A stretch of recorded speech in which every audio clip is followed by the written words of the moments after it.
So story number 2.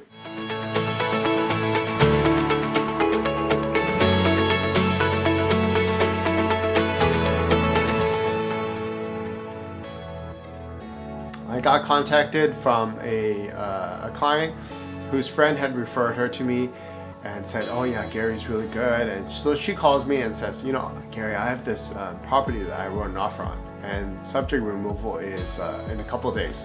Should I remove subjects? And I said, I'm not your realtor. I'm not your realtor who helped you buy this property, who wrote an offer on this property. You should talk to your realtor. Obviously, I have to be ethical and just be very neutral on it. Because I don't know what her needs are. She explained to me the property had all these restrictions. It's a strata property. It had all these restrictions, but that might work for her. But based on what she was telling me, it didn't seem to work for her. But I can't really say that. I can't be like, yeah, it's a bad buy, you know. Yeah, you should walk away from it. I can't say that. She's working with the other realtor to buy that property. So I like, you know what? You know in your gut what the right thing to do is. You should talk to your realtor and see if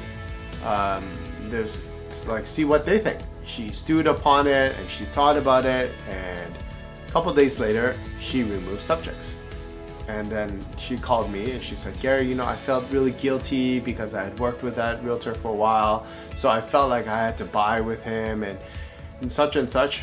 And I said, well, you made that decision, now time to move on. We can see about if we could flip the property or resell it. We could think about those ideas and we could discuss that. And then we talked about that, and so we ended up discussing about those issues. Like, if she wants to resell it, she'd probably lose about a couple $100,000.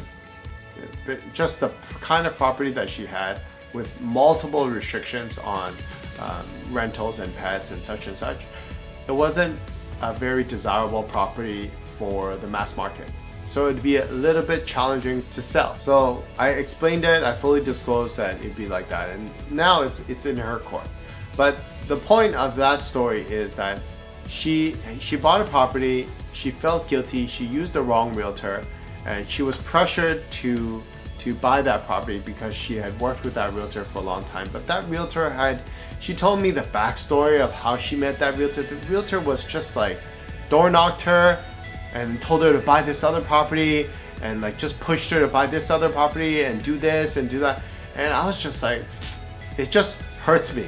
It just hurts me to hear wrong realtor and wrong client relationship. It just doesn't, they just don't jive. It just doesn't match. Different values, different personality traits. It's not like that realtor was unethical. The other realtor this one was ethical, it sounds like. But this one wasn't a good fit and sounded to me like a little bit pushy and wasn't the style that my client needed. Anyways, the cost of choosing the wrong realtor. It's like in these two cases, several $100,000. Not all realtors are the same. Choosing the wrong realtor will cost you.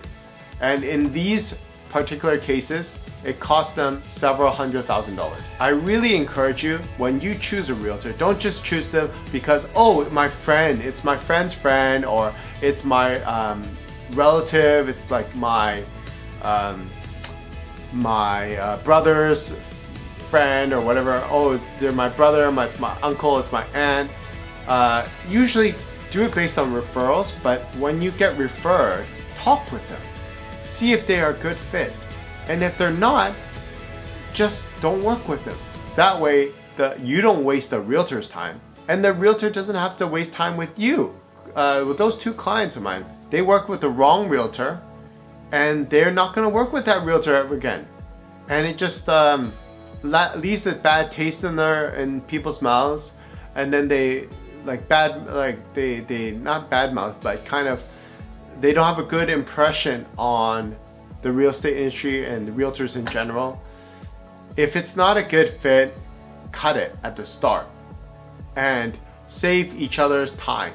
Don't waste your time and don't waste their time. So I hope it's a great reminder for you when you go out there, don't just choose the realtor that is a relative or a family friend. Choose the realtor that's right for you. Go and sit down with them, talk with them, have that consultation. That's why realtors give an initial consultation. Are we a good fit? You know, when we talk with each other, do I know this person? And most of the time when you interview a realtor, you have no idea who they are. Yes, like, so what? They have a bunch of awards under their belt, but are they a good fit for what you're looking for? Are you looking for an investment realtor? Are you looking for a realtor who specializes in senior homes? Are you looking for a realtor who specializes in condos? It's important to know what you're looking for and see if this realtor works with you. Do you guys jive? Like, do you guys have similar goals? Or can this realtor help you achieve your goals or help you even define your goals? Maybe you're looking for a short-term realtor, or maybe you're looking for a long-term realtor. All my clients are looking for a long-term realtor, somebody who can build their real estate portfolio from scratch or increase it to a large amount to help them achieve financial freedom. And many of my clients already have financial freedom. So they're just looking for that realtor to help them manage it and look for great deals and look for specific investments. That's who my clientele are. Some of them are first-time home buyers and some are not. But it's all about that initial consultation and finding out, hey, does it match? Anyways, hope you found value. I'll see you in the next video.